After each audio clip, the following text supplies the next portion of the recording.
And I would first like to go to the agenda for any potential consent. Good morning, Madam Chair. Rafael Pedro with the CLA's office. You have a 5-item agenda, no consent items, no continuance items, 5 items that we recommend discussion. All right. Well, then, why don't we take it from the top and start with item number 1. Item number 1 is a report from the CAO relative to the authority to issue up to $55 million in solid waste resource revenue bonds. Staff from the CAO. Mario Vasquez with the City Administrative Officer. The CEO does request authority to issue up to $55 million in solid waste resources revenue bonds that we would use to refinance approximately $51 million that were issued in October 2001. If we do complete the bond issuance, we hope to save approximately $4.4 million in long-term interest savings. And to be able to complete the bond issuance, the Council will have to adopt the resolution contained in the CAO report. All right. Let's see.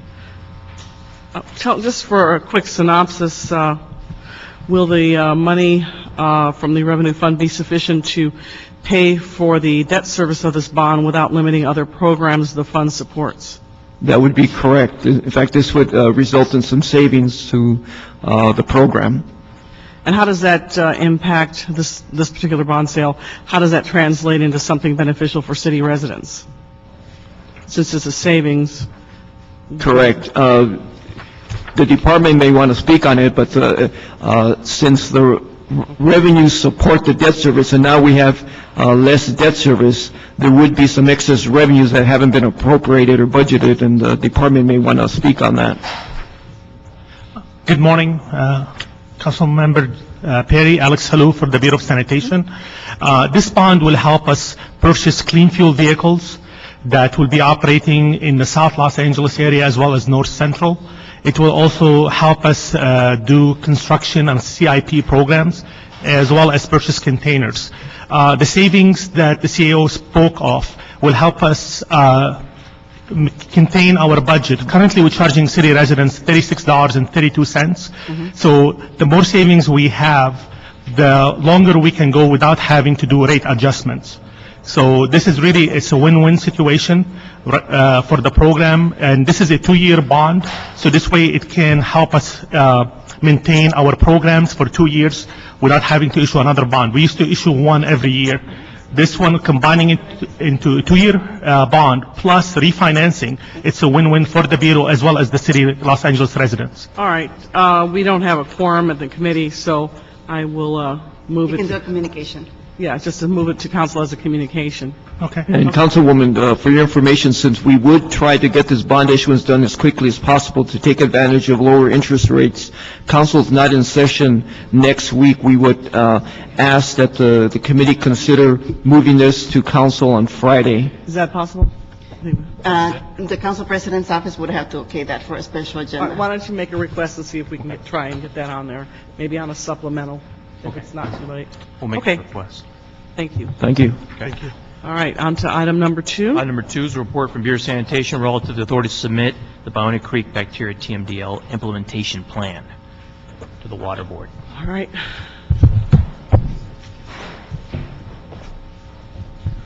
One of the smartest people in the building. Let's hear it. It better be good. Good morning, Madam Chair. Shuam Karagani, Bureau of Sanitation. The item before you is a requirement of Clean Water Act bacteria TMDL for Ballona Creek. And the plan actually is on behalf of City of Los Angeles and cities of West Hollywood, Caltrans, Inglewood, Culver City, Beverly Hills, and City of LA. Collectively, we went through a stakeholder-driven process to create the plan. And the plan endorses the green infrastructure in order to comply, and it has 3 prongs: institutional measures such as street sweeping outreach, regional projects, 8 regional projects, and 30 distributed projects, green street, green infrastructure project in the watershed. It is due to the regional board by end of November 30th, 2009, and the estimated cost is approximately for City of Los Angeles is about $643 million, and in capital costs, and approximately $19 million in operation and maintenance. Quick question. I guess Bayona is also subject to additional TMDLs, and in the additional TMDL requirement, what pollutants are covered by that, and what projects that are proposed will, in the implementation plan, will help the city meet compliance with this additional requirement? This specific plan is for bacteria, but as the projects are going to be implemented, Madam Chair, obviously they remove all the pollutants because this is the first of its TMDL for that watershed. Whatever we do, this is for bacteria, but it would take care of also the metals cost, which would be coming before you in the next 2 weeks. The price would be way, way down because this would respond also to that TMDL. And later on would be sediment for next year, it would respond. So all the pollutants that would be coming in future, this TMDL will help them and assist them. Okay. Your report also noted the SPA fee is currently, I guess, encumbered or completely committed. So I guess planning forward, you may be seeking an SPA fund increase. So what's your strategy for additional funding for this requirement of TMDL on top of what was already in existence? And what's your thought on that? Right. How are you going to get there? As of right now, our current strategy, Madam Chair, is to work with the County of Los Angeles. We have held a number of successful meetings with them. We are still in negotiation to see that if County of LA and City of Los Angeles can, because we are the two big, if you may, permit holders within the County of Los Angeles. The permit comes to county as a principal permittee, and we are the largest city within the county and, of course, within the nation. We have had series of negotiation meetings with them. We are hoping to come on with some kind of win-win agreement between us and county for a county-wide fee in next year. So that's where we are as of now. Okay, quick question. I know this plan was due before the Water Quality Control Board on the 27th of October. Did you get an extension? Yes, I did to November 30th, November 2009, yes. All right, so what was why were we not able to meet the first deadline? This TMDL, it took us about a year and a half because it is a stakeholder-driven process, Madam Chair. It took us a year and a half to make sure that we listen to every stakeholders in Walnut Creek. We have had number of workshops. We have had, I would say, more than 150 one-to-one meeting with every organization in Walnut Creek. We wanted just to make sure that we are responsive to the needs of the community, and this plan does that. So that's what it took us longer. And the time frame within the TMD council member also was very tight. Okay. Did you want to add anything? One thing is just to add to what Shahram said, Adel Hashkali, Bureau of Sanitation, is working with the community groups is an essential element of these TMDLs, because we see a lot of these projects are not just water quality projects. They add to the community by providing green space and open space, providing wetlands, biofiltrations, etc. That builds on some of the leadership projects that you have championed in South LA. So this is really building on some of the things that we have done. So working with the community was also a key element, making sure that we have incorporated their input into these projects and making this plan a community plan that everybody is provided their input in. So thank you. Okay. I have some speaker cards on this item, and maybe you could make some space for the three speakers, and I'll have them all come up at once. Thank you. Thank you very much. Amanda Grisbach, Alex Kennefic, and Dr. Clyde Williams. Why don't you all come up? Okay. Amanda.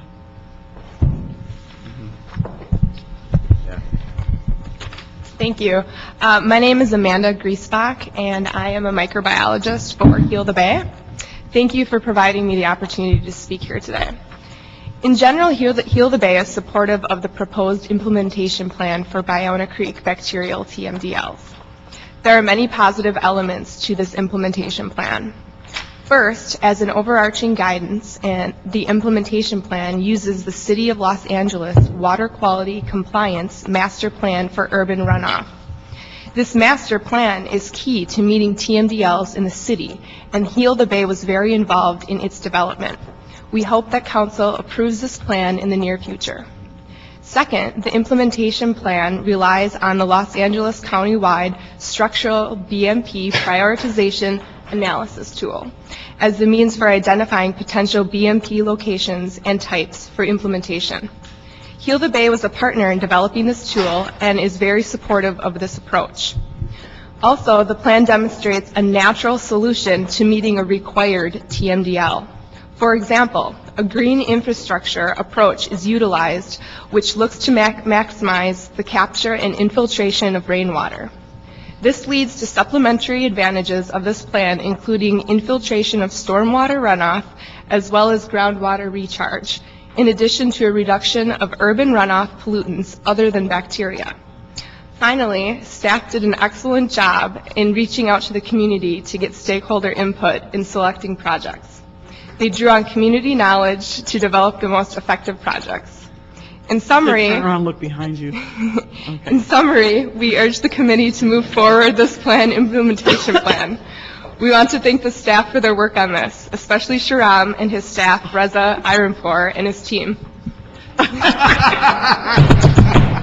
That's gross. Okay, thank you. Yeah, okay. Congratulations, Sharam. Oh, you're welcome. Alex? No compliments to Sharam, though. Hi there. My name's Alex Kenefick. I'm resident of 1415 Alvarado Terrace. That's in Pico Union, CD1, Bayona Creek watershed. And a lot of people in LA don't identify themselves as what watershed they live in, but this document, I think, is maybe a first step towards that. You may know me from interacting with your office on the Compton Creek Watershed Management Plan, and this is not in my project area. But as I began to look at the executive summary and review the rest of the document, I began to become very jealous of the implementation plan here, and I'm really supportive of it because it takes the next step from something that's kind of on a shelf and it's got a lot of good ideas, come up with somebody with not a lot of technical expertise like me, and brings science to it, and it makes it kind of work within the framework that the EPA is imposing on City of LA through the TMDLs. So I find a lot of value in it. I do like that there's a blend of distributed and regional BMPs. There's one right down the street from my house. 20 years I'll be able to look at it and kind of get a greening benefit from it in my neighborhood. And I'm very far away from the ocean, so it's not all into the pipe. I like how it links the 2003 Bayona Creek plan to future action. It's a very necessary step. And I talked with the authors of the Bayona Creek Watershed Management Plan, and they're very much in support of this, and I feel that their words that they wrote back in the early 2000s are being carried on. Thanks. Thank you. Dr. Williams? Clyde Williams, 4115 Barrett Road, El Sereno, Northeast LA. Member of various organizations. However, I have also done ocean outfalls for sewage treatment plants and many other related items. The central issues I've already submitted in writing. Fiscal impact. It says there is a statement, but in the statement it actually says none submitted. So what is the ability to pay for $700+ million and an ongoing of only 2%, 2 to 3%, whereas in the previous plan they were using 6% as the operations and maintenance. So why the difference? By the way, this is the beginning of the same plan that was rejected by the council in April. That is, this is only the start of the slippery slope. No projects are funded. Where's the money going to come from? Who's going to get taxed? Who's going to get assessment fees? Where are the bonds? There's no basis for paying for this thing. Stakeholders. No neighborhood councils apparently were consulted at all. A selected stakeholders group was developed. There are no minutes of meetings, no agendas, no comments as to what was done. Bacteria, by the way, are not the same as metals. If it was a metal, hey, the work might work. However, bacteria regrow, especially the fecal coliform anaerobic bacteria, especially in Bayona wetlands. So unless the dissolved oxygen is kept up, the anaerobes will come back. So there are several inconsistencies. In one case, they say liquefaction is prominent in some areas, but in another map, they show that the groundwater is 30 feet below surface. You don't get liquefaction under those inconsistency. Opposed. Thank you. Thank you very much, all three of you. All right, well, again, we don't have quorum, so we'll move this forward as a communication. Yeah. All right, thank you. Congratulations for all the compliments. All right, number 3. Item number 3 is a motion, Smith Perry Reyes, directing the Planning Department, Department of Building Safety and Water and Power to report on feasibility of waiving fees currently assessed for landscape projects, particularly those that drought-tolerant landscaping or synthetic turf. We have Okay. staff from Planning Department. All right, who's here from planning to make the report? And there's a representative from Mr. Smith's office, too. Would you like to go first?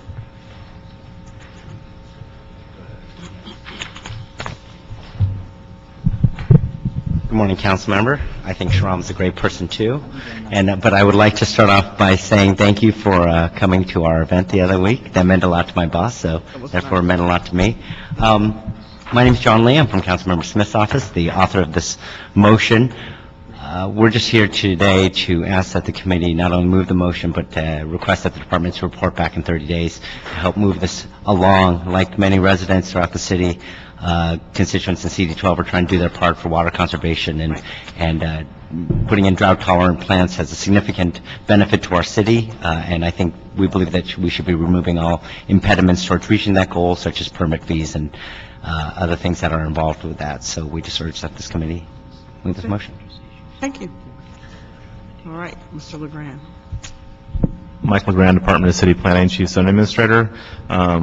We are ready to help with the council office's requests and ask that you refer the motion to staff, and we'll be happy to report back in 30 days on any fees required for this or any ideas how we can implement this idea. All right, and then just as a framework, if you could elaborate on the specific fees that are assessed on property owners now that engage in landscaping projects, the fees for a typical median square footage residence, and what the advantages are with respect to water conservation, ranging from drought tolerant to even something as novel as synthetic turf. And please bring some information in your report about the drought-resistant landscape incentive program, because I guess this provides $1 per square foot to residential customers who replace their lawns with drought-tolerant plants, and whether or not that program has been successful.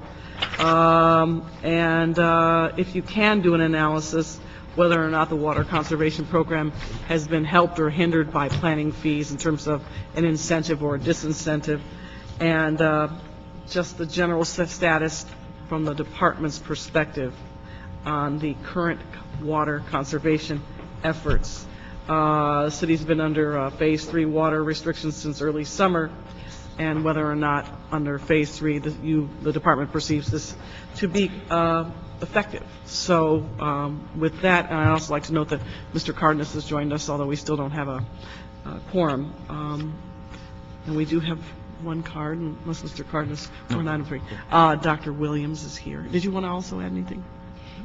Good morning. My name is Maria Sharma. I'm with the LA Department of Water and Power Water Conservation Group. We have met with the Bureau of Engineering, who is the department that issues the permits for the parkways. And it was at a meeting on October 7th, led by Commissioner Paula Daniels. Our understanding from that meeting was that Bureau of Engineering was going to go back and research and develop a list of alternatives to grass that would not require residential customers to obtain a permit when they do the turf removal and conversion. Okay, well, sure, Mr. Cardenas. This motion speaks to waiving of fees regarding fees of the Planning Department, Building and Safety, and Department of Water and Power. I'm assuming that the nexus between the encouragement of this kind of landscaping is for the benefit of our water tables and increasing our water tables in the city, instead of just what we've done in the past, which is a lot of cement, a lot of impermeable surfaces, and the water just ends up in the ocean? Correct. Okay. Whose responsibility within the city or city departments is it to increase that, monitor that, try to make it as efficient as possible? The water table, I'm not sure. I believe it's under perhaps Bureau of Sanitation. I think it's the Or Public Department of Works. Water and Power. For the water table? Part of the water that we get in this city has to do with our wells, it's my understanding, especially in the San Fernando Valley, correct? Correct. Michael LeGrand, Department of City Planning.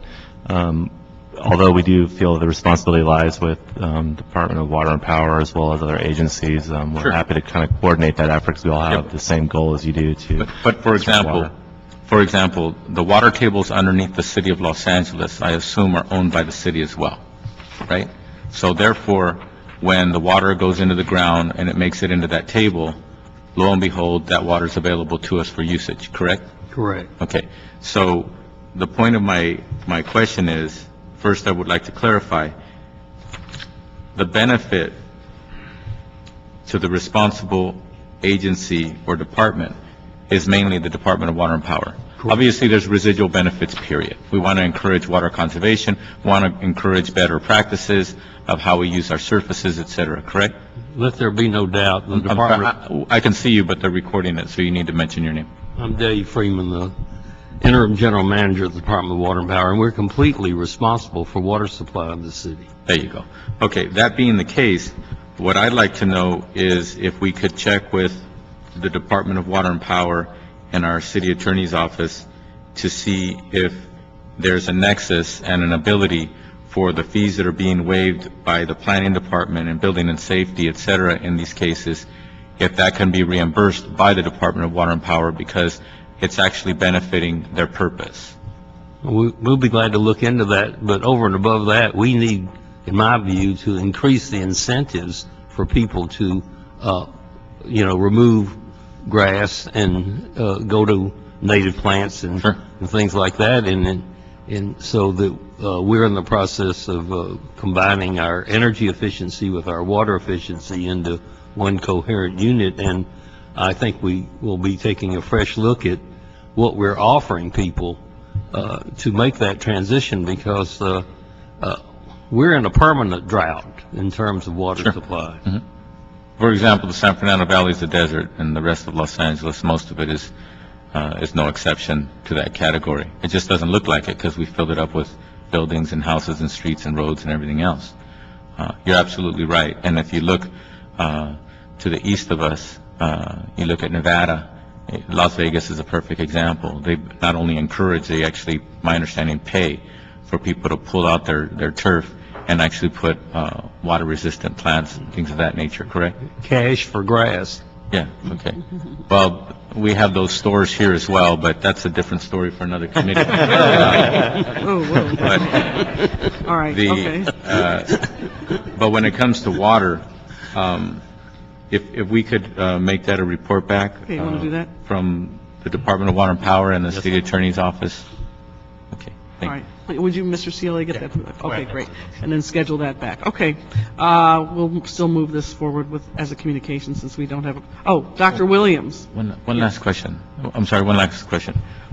Do we have a threshold of what percentage of the project needs to be of the category that we're looking for, such as drought-tolerant plants and the categories that we're encouraging people to utilize? Do we have a threshold? For example, I would hate to see that somebody gets fees waived if they actually put a bunch of turf and they put 5% drought-resistant plants around the grass. I mean, do we have a threshold of that? I think that's something we should look at very hard when we report back. Yeah, because, we're dealing with human beings, and some people get cute and they say, hey, I can get my fees waived, I can redo my say it's a business. I can redo, an acre's worth of green space, right? Yeah. I can redo that, and all I got to do is put a couple of yuccas and a couple of cactus, and then just basically put a bunch of grass in. It's got to result in a net saving of water, Exactly. or we shouldn't be doing it. Exactly. So I think that it's important that we establish what our threshold standards are And I don't have a problem with leaving that to somebody at building and safety or somebody at planning or what have you. I don't have a problem with that as long as we have a standard that we can go by, that is understood, and a standard that can be identified by somebody who's qualified to say, no, excuse me, we're more than happy to waive the fees, ABC company, but the bottom line is, this doesn't cut it. This doesn't meet the threshold. And we can give you a handout that basically tells you what the threshold needs to be. And they can go back to the drawing board if they're serious, or if they were just trying to, waive fees, then they'll never come back, which is not our problem. I wish they would, but at least we don't have people taking advantage of us. Good morning. I'm Tom Gatcher with DWP. As far as the water conservation program for the drought tolerant plant replacement, there is a current threshold of 250 square feet minimum that a customer must replace existing turf with either drought tolerant plants or some other ground cover measure that is permeable. And we pay the incentive at the rate of $1 per square foot replaced. Okay, but it's at least 250 square feet. But what if somebody has 1,000 square feet and they want to replace 250 square feet, but it's one project? The fact that they did 250 square feet and 750 square feet of just unadulterated grass, do they still qualify? That's my point. That's only 75% of my example. 25% of my example. I mean, should we be looking at not only a square foot minimum to qualify, but should we be looking at an overall percentage or an overall threshold, so that, again, you could have a commercial space where they've done a wonderful job, make it look really good for the neighborhood. I understand your point. If we're going to start waiving fees, that's a new element we're putting in the picture. Sure, exactly. And I think we should waive fees. You got Cash for Grass over there in Las Vegas, but the thing is, it sounds to me as though they're just more holistic. They're like, look, we don't want you to have any grass, do it completely drought resistant, and not only will we help you, we'll actually give you money. Right? Over here, I don't think LA's going to see us give people money anytime soon, unless we get some federal grants or something. But as far as where we're at today with this motion, I think that's important that we look beyond just the minimum 250 square foot minimum threshold that they have to meet. But like in my example, you got 1,000 square feet, 200 square feet is excellent drought resistant component. And then you have 750 square feet of grass, and then we waive the fees. No way. But Commissioner Cardenas, it may very well be economic to the department to give cash incentives that are greater cost. Our cost of water, to the extent that we can save an acre foot of water, the state water project, those costs are going up like thunder. Yeah. They want to build a peripheral canal and all that stuff. You were up there. You know what I'm talking about. Well, they were supposed to be cutting water deals yesterday, finalizing them yesterday in the legislature. But you know who pays the bill. Absolutely. And so the idea of us giving cash incentives that are even greater than what we do today is on the table. We just have to look at the numbers and be smart. Exactly. We have to be smart about it. We don't want to be taken advantage of. We want to be able to do the right thing. We want to encourage people to do the right thing, but we don't want to be taken advantage of, because it's the ratepayer dollar we're talking about in this particular example, and it needs to be utilized in the most effective manner possible. Okay? So if the department could report back to us as to what kind of parameters would be suitable for that kind of threshold.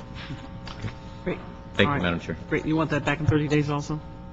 Can you guys do that? Okay, 30 days, good? Yeah. Okay, excellent. Great. If you're going to move forward the motion, we could amend the motion to include that as well. Great. To come back. Okay. Okay. All right. Don't go anywhere. Is that okay with Mr. Smith, Mr. Lee? Okay, thank you. All right, let's skip ahead. We'll move that forward as a communication, and then let's skip ahead to number 5, because I don't want to run out of time. And then we'll do 4 last. Okay. Mr. Freeman, I'm glad you're here. And is there a city? I'm sorry, he was going to make public comment, did he waive it? Who? On the last time. Oh, Dr. Williams, come on up. Yeah, you called him and I interrupted, sorry about Sorry, that. okay, yeah. So we're still on item 3, but Dr. Williams needs to comment on item 3, and then we'll go to item 5, and we'll end with item 4. I'll make it quick.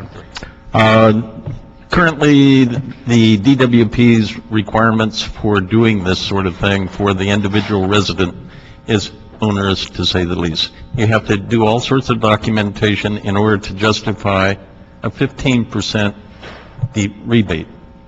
So in point of fact, might say you should consider saying having a 2-year or a 1-year moratorium on fees and make the procedure much more, you might say, user-friendly rather than bureaucratic. For single-family residences, I have 10,000 square feet. 6 people live on the plot, and we consume 50 gallons per person per day. We have 150 square foot of lawn. The rest is already in mulch and drought resistant and well-established vegetation, so we don't need it. And at the procedures that's required by DWP and now the building and safety planning and things like that, it's just too onerous for most people to do, and they'll just do it themselves. But also in the background, remember, 50% rent. So who's it going to benefit? I would suggest maybe making a 1-year moratorium. Everybody can redo their lawns for a 1-year period, and then after that, hey, then you have some real-time examples as to how to process it. Thank you. Thank you, Dr. Williams. Thank you. All right, we'll jump ahead to 5. So, who's up here to speak on 5? Did you come alone? All Yes, right. ma'am. Who are you? That should tell you something. You look to the left, you look to the right, you look behind you. Nobody's there. What does that mean? It was a bad idea. Okay, anyway, who are you? I am Dave Freeman, the interim general manager at the Department of Water and Power, at your service. All right, now we're talking about, go ahead and read the item into the record, Mr. CLA. Madam Chair. Item number 5, motion Perry Correct Design that requests the Department of Water and Power to amend the existing contract with David High to establish a program-specific set of tasks that Mr. High can provide on a billable hour basis and related matters. So, have you indicated your willingness to make sure that this occurs and that the contract is now amended to create this opportunity for Mr. Nahai to bill his time so that we don't end up making a gift of public funds? I have had conversations with him, and he's agreed to what you suggested, ma'am. So what work have you then given Mr. Nahai to complete since our last meeting? I've given him several assignments, some in writing and some orally, and I don't, I mean, obviously, if you want me to go into the details of them, I will, but... Well, I have an idea, and it'll make it easier for you, and then you can have your department prepare it for you. This arrangement that you have with Mr. Nahai, I think, goes through to December 30th of 2009. Is that correct? Yes, ma'am, and then it ends. Yes. So what we're going to do is we're going to receive regular updates at every meeting. I'll just put it on the agenda, ask the CLA to put it on the agenda for every single meeting through the end of the year so that you can ask your department to prepare a report which updates on the tasks completed, assignments given, and hours billed, and that will be through the end of the year, so that we, the committee, can make sure and monitor, what you're doing, what he's working on, and whether at the end of the year this adds up to the amount that was extended to him, which is what was it, 80,000 or 82,000? I can't remember. 82,000, and or if this will result in some savings to the city in terms of, if he doesn't bill $82,000 worth of work, legitimate work, then we'll have some savings here. So that's how we can do it. So I don't expect you to tell me today everything he's going to work on, because what I do expect you to do is to go back to the staff and tell them at the next meeting we'll need a detailed report. Basically, his timesheets. Now, that sounds to me like an efficient way of handling it, and I appreciate it. Yeah, all right. And, henceforth, if you are going to make arrangements like that, I don't know if you normally have a provision for invoicing in personal services contracts. You may not know the answer to that. Your city attorney may know that. We have methodology for making sure we get what we pay for, yes, ma'am. All right. And then do you know whether or not there was an invoice provision in this personal service contract? I don't believe there is. Was it taken out or just not contemplated? It's just not there. Okay. All right. So we're gonna get reports back for every meeting through the end of the year, time spent, hours billed, and then description of item. And I do want it that detailed. So, you know, he ran a law firm, so I think he'll understand, and he knows all about billable hours. So I might just mention to you that I have an appointment with him on Saturday to spend several hours. My schedule was such that I didn't have time to meet face to face, but I have so he's going to be working next Saturday along with me. Great. And I will ask the Chief Legislative Analyst's Office to check in with you before the next meeting to make sure the report you produce is in the format that I'm asking, which is, you know, time spent, billable hours, description of tasks. That'd be very helpful. And then actually maybe, Mr. CLA, if you could see to it that in this report, you know, we have it time spent times the hour, cost per hour, so we know we have kind of a running tally of how much has been spent down on the overall amount that Mr. Nahai had been offered by the Department of Water and Power and the Commission. All right? Okay, Mr. Cardenas, did you have any questions on 5? Okay. All right, then I think we'll see you again in 2 weeks. We have a continuing date then, thank you. That's good. You know what? That's all right. It's all good. All right. So, number 4. Number 4, Madam Chair, is a DWP report relative to the execution of a geothermal lease agreement with SCAPA. We just received a report from the CAO's office on this matter. Their report recommends disapproval of the lease agreement. So we have a conflict. Additionally, Madam Chair, this item is before the council this Friday, and as much as it's a lease agreement, if the council doesn't take an action, it will be deemed approved. Well, okay. I went Friday. this Friday. This Friday. And we don't have a quorum anyway, but why is there a conflict? Why don't we have the CAO go first? Okay, what you have before you is a request from the department for a lease of land of 2,950 acres in the Imperial Valley near the Salton Sea. And it requires an MOU between SCAPA and its members, the City of Burbank, Pasadena, Glendale, and Colton. And it's for the purpose of leasing the land for an exploration of geothermal resources in the land. When we first received this request from the Department of Water and Power, there were a few issues. First of all, it's a 35-year lease. It starts off at 5, and then it provides extensions that carry through 35 years. Because the lease is land, it requires council approval. Also, it's longer than 50 years, so there has to be a finding by the council that that extension to 55 years is to the interest of the city. So the possible extension beyond the 35 years? No, it's just that it's longer than 30. Oh, you said longer than 50. No, if it's from 30 to 50. No, but I'm just saying, you were probably thinking you were saying 30, but you said 50 twice. Oh, I'm sorry. So you threw me off there. Okay, sorry. Yeah. So when when I discussed this with the department, there was a verbal motion in the board action that said that it was dependent on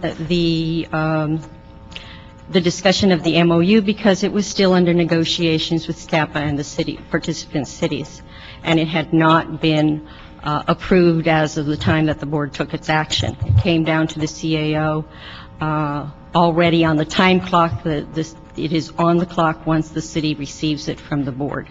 So we had a time frame from which to write and recommend to the council, and that was 60 days. So I told them the issues I saw and I spoke to the department, the assistant general manager over power, that what I saw was, number one, we did not know the impact that it would have on our ability, meaning the DWP, to either participate or not participate in the final facility that would come out of finding geothermal resources on the property. And that was part of the MOU discussion that was still unresolved with the Imperial County Irrigation District. And number two, we did not know the impact if we did fill a facility on the renewable portfolio standard, which is still under study or to be under study. And so we didn't know the financial impact that would be. And it was unclear also regarding the transmission possibilities in the Imperial County District, which right now involves Green Path and other issues that the Assistant General Manager himself told me were at issue right now in the Imperial County. Okay, let me ask you a question, because I'm very uncomfortable with what I'm hearing, and particularly the fact that we don't know what the fiscal impact is, and I would be inclined, if this action has to take place by Friday, and I don't have any analysis with respect to the fiscal impact, I would be inclined to vote against it and to argue against it. So what can be done between today, which is Tuesday, and Friday to be able to resolve this this disagreement and from an analytical standpoint? Otherwise, I'm going to recommend against it. Let me say one thing for the department. Okay. The department did inform us on Monday morning that Thursday some of the issues in this lease had changed, particularly in the MOU. So if I would hand it over to the department, Randy, Howard has informed me that some of the issues have changed. I cannot verify them from an analytical point of view, but I would give the opportunity for the department to explain themselves. Okay. One second, Madam Chairwoman. Do we have a placeholder on council for this? Yeah, yes, you do. For when? This Friday. Did you say we might not have quorum on Friday? I didn't say that. I don't know, but no. Do we? You didn't mention quorum a few minutes ago? No, quorum in here. Oh. We don't have quorum in here. Yes. I just want to clarify that. Yes, Mr. Freeman. Do you want him to speak first, Mr. Freeman? Yes, I would just think that Madam Chair and Mr. Cardenas should know this is the first time this matter has come to my attention, and I'm the general manager. And so that's not a good sign. I just, in all candor, I just think you should know that. And okay. That doesn't help. I mean, perhaps there was commission action taken before I was there, but just on what little I've heard, I'm very much inclined to understand. Well, it sounds like this one is not ready to roll out. Right. So what would you like to say, and then let's get into... If I might, the department or the city of LA acquired about 5,800 acres approximately 3 years ago down in the Imperial County. Yeah. And near the Salton Sea for potential geothermal development. And so for the last year or so... When was that purchased? It was purchased in approximately 2006. I remember, yeah. For the sake of time, though, why don't you just cut to the issue? Cut to the issue that the CAO has brought forth for us. So what you have before you is an opportunity for the department to lease land to SCAPA for a joint feasibility and exploration agreement, not to build a plant, just to study it, evaluate its potential for geothermal. Our geothermal consultants have indicated there could be several hundred megawatts in this property area. Imperial Irrigation District has agreed to also include about 2,200 acres adjacent to our properties. So this is a really big deal. This is great, obviously has great potential. So how do you resolve the conflict that the department has with the CAO's interpretation? Because until you can resolve that for me as a committee member and the chair, I would still recommend against it. I'm not going to go against a report that documents that there's no fiscal impact analysis. Can you do something about that before Friday? If I may speak to that, Madam Chair, I'm Deputy City Attorney Shanice Black. I was one of the drafters in this document. How the geothermal lease operates is that it provides a primary term, I believe it's 3 years, of where the parties involved in this project are allowed to do feasibility studies and drilling for purposes of determining whether research is present on the land and it's present in commercial quantities. If that determination is made within the primary term, then it can, the parties can request an extension to a secondary term that operates in 10 years and there so after as their Well, no, production. I understand all that, but... If I may, the MOU... Let me save you some time. You guys get together with the CAO before Friday. Okay. And see if you can resolve this interpretation that they have that would allow us to vote affirmatively on Friday. And if you can't reach some understanding, the CAO and the CLA are the departments that we as council members, primarily the CLA's office, we rely upon them for analysis, the basis for which we make our decisions. And the CAO is not reconciled with the department's position, that particularly on the fiscal impact analysis. May I make one last point? The point is that that fiscal impact won't come until there's a determination of whether there's a resource or not, and those agreements will be brought back before the E&E committee and But city for whatever council for reason, approval. They don't see it that way, Okay. at least today. If you have 3 days to figure it out, Mr. Cardenas. Yeah, but at the same time, I understand you're trying to walk us through how these matters normally are handled on a business level.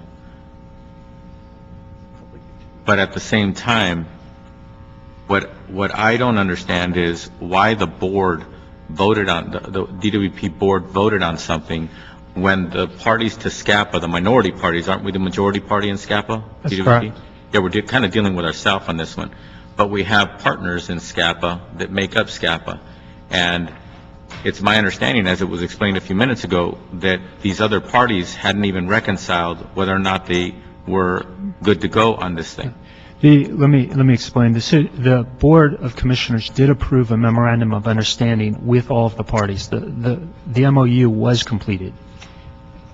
What then they took up was the lease agreement. But that's what we have before us. That's what you have before you. What they did is they made a verbal motion there for us to go back and amend the approved MOU to include the City of Los Angeles's procurement policy.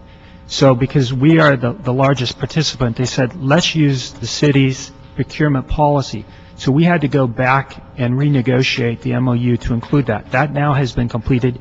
It will now go back before the Board of Commissioners on the 17th of November. That was information the CAO's office did not have at the time of writing this report. Okay, but why didn't they just wait for what you just described, just to do the whole thing at once? Why did they put it to a vote when there were some details, important details, that were yet to be confirmed or agreed upon? When it was brought to them, obviously, it was a verbal motion they made when it was brought to them for consideration. It hadn't been known before. We didn't know that that was a request that they would have of us.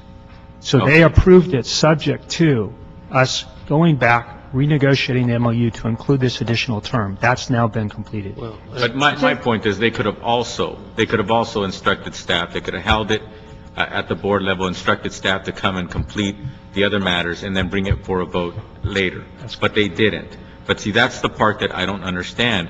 Now, my question to you is, since you're the main person that I know I talk to when it comes to SCAPA, what seems to be the rush? There seems to be some kind of underlying urgency because there was a minority component, but an important component that came to fruition after the verbal motion and the vote of the department, of the commission at the department. What seems to be the urgency? Why couldn't we have just waited? And I know you're not a policymaker, but it seems that you were there in all the discussions, right? What seems to be going on with the urgency? I think currently it's just the alignment of all of the various cities going before their own governing board approvals. On Monday, the city of Pasadena went to their city council. Burbank has gone to theirs. The Imperial Irrigation District would like to go to theirs in 2 weeks. That's just the group coming together where all of the approvals were made so we can have an executed agreement and start with the feasibility studies. Okay. Obviously, there's a bunch of moving parts, and there's other elected bodies, et cetera, or appointed bodies that are going to vote for this or against it and move forward or not. But the thing is, what I would recommend, Madam Chair, is that we just reject it at the council level and then wait for these other elements to complete and just reject it without prejudice, because I know how the rumor mill goes. Imperial Valley says, oh, it blew up in LA, so forget it. There's something wrong with it. There's nothing wrong with it per se. It's just not ready. But the thing is, it's just not ready, at least ready for me to vote on it. For me either. And one of the things that frustrates me is I have a lot of appreciation and respect for SCAPA. You've come before this committee when I chaired it, and there were some members that, in my opinion, didn't exactly understand some of these big, I think it was some energy purchases that we had, gas purchases or something, but we went ahead and did it, and then you reported back shortly thereafter, because gas prices were going up, that we saved millions and millions of dollars. My point is, I wouldn't want to do something like that where maybe we don't understand what's going on, and then we cause a delay or something, and it costs us money. So my question to you is, if we were to go ahead and reject this without prejudice, allow these other elements to come to fruition, and then bring it forth as a whole piece, is there anything you see that would hinder you or that would injure SCAPA or the process if we did that? And I would imagine we could probably do that. We're now in November. We could probably have this done by the end of November, maybe early December, and everybody's happy. I think we would be fine if we're able to proceed by the early December timeframe. I think Mr. we'd Friedman be. wanted to say something. Yeah, I'm not exactly a potted plant here. Say your name for the record again, Mr. Dave Freeman, I'm the interim general manager, and if this matter is going to the DWP board on November 17th, I'm going to have to review it, and this is all new to me, and I am very sympathetic with what the councilman and the council chair is saying, because it does cost money to do a feasibility study. Okay, well, sounds like you got some internal issues, too, you need to work through. At least to be understood and clarified. Okay. And that's all I'm asking, just more clarity. There's the boss over there. And we would request more clarity on the transmission issues as well. All right. Because of the clock, I'm not even asking Yeah. questions about transmission. That's a whole nother discussion. Yeah, exactly. And that's part of the feasibility. That's exactly what you're going to do during the feasibility, is evaluate the transmission alternatives based on what you might find. I repeat, we are taking a hard look at transmission, and it's very relevant. All right. You're making a very You wise take decision. Take it back to your boss. Excuse me, one more point, because even though we might be talking about studies in the hundreds of thousands of dollars and the low millions, transmission, period, we're talking in the billions, right? I mean, when you're talking about those distances, we don't have all the rights of ways and things of that nature. So what I'm always afraid of, and with all due respect to the Department of Water and Power, as powerful as it is, and a few too many times, at least in my short tenure here, I've seen the tail wagging the dog. And that's the last thing I want to see, is for us to say, well, we've already got the nose under the tent. We've already spent a couple $1 million, so let's just go ahead with a few $1 billion in transmission lines. Sorry. I mean, you think I'm saying it tongue in cheek, but I'm serious. I've seen that happen around here. Yeah, well, that's why we're here, doing what we're doing. Mr. CLA, when's our next meeting? The 17th of November, in 2 weeks. Well, look at there. What time are you going to commission? What time's the commission meet? They meet at 12:30. Oh, so, all right. And on the 17th as well. And on December the 10th. We're in council the following Tuesday. Yeah. Can we put a placeholder in there for, what's the following Tuesday after? After the 17th, it'd be the December 1st. All right, let's put a placeholder there, and then you'll let us know whether you've resolved it or not by having the CAO notify us and the CLA. If she gives clearance to it, then we'll go ahead with it.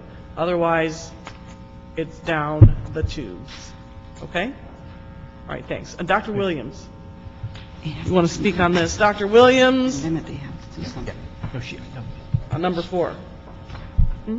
What was the action? What was that? Oh, well, I guess what we haven't taken it, but we'll move it forward without as communication. Placeholder for the 1st, and then they better work it out before they get there, otherwise. No. But actually, an action will be needed by the action on this council. item needs to be done by Friday. By Friday, or deemed approved. Well, I'd say no. Yeah, so the recommendation of the chair, because we don't have a quorum. Yeah, we don't have a quorum. So you could either go forward without recommendation, or disapprove along with instructions or requests to the board. Yeah, let's come do it like back that. with- Disapprove with instructions to the board. Okay. And it's on calendar for Friday of the full council. Yes. Okay. Welcome to DWP programs. Dr. Clyde Williams, 4115 Fair Road, El Sereno, Northeast LA. This is the beginning of the transition from coal to geothermal. Geothermal is the only means of replacing coal, and it requires new transmission lines, perhaps all those all the way down to Mexico, because there is a geothermal project also just across the border, which this would relate to. It's pretty much in the same field. Where's the agreement? Go ahead. And also, what is the detailed scope? What are we buying for this particular project? And who's related? Because you have the leasee also being a member of the group that's going to use the power. Seems like conflict of interest to me. Also, other agencies have been, I say, more forthcoming in providing access to documents, such as the city of Glendale. So I'd kick it back, make them do the right job, because this is the beginning. This is the first step to getting rid of coal and replacing it with geothermal. And exploration for geothermal is kind of a messy business also. Thank you. Well, I want to ask you a question. Why did you say that the only replacement for coal is geothermal? Because coal produces base load at night. In You're the talking morning, about, 2 for a.m., example, 2 p.m. photovoltaic and wind and things of that, the reliability 24/7. The reliability factor. But the reliability on geothermal is high. 24/7. You turn it on, turn it off. It's somewhat like the equivalent of hydro. If you have it stored up here, then you have it when you need it. Turn it off. If you have it stored underneath, you can turn it on, turn it off.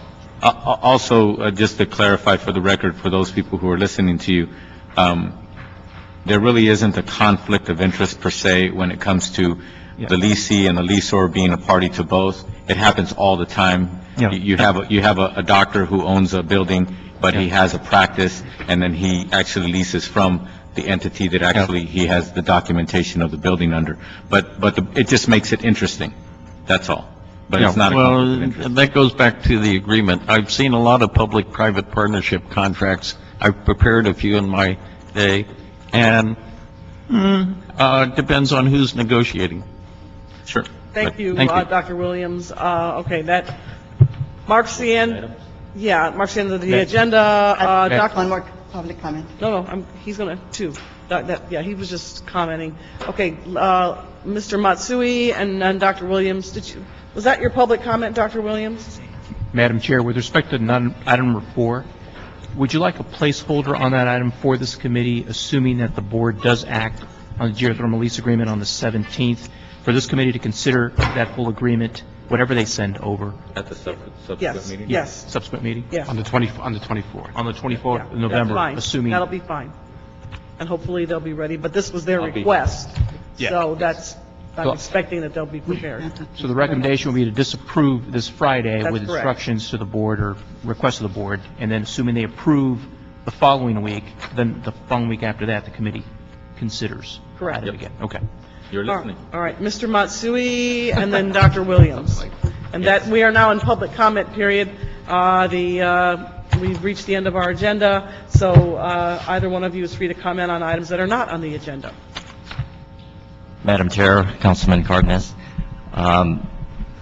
2 weeks ago, Jeff Conaway and I appeared before this committee to inform you of an incident that occurred at the Crowley Lake Recreational Facility involving Lane Garrett, the lake manager.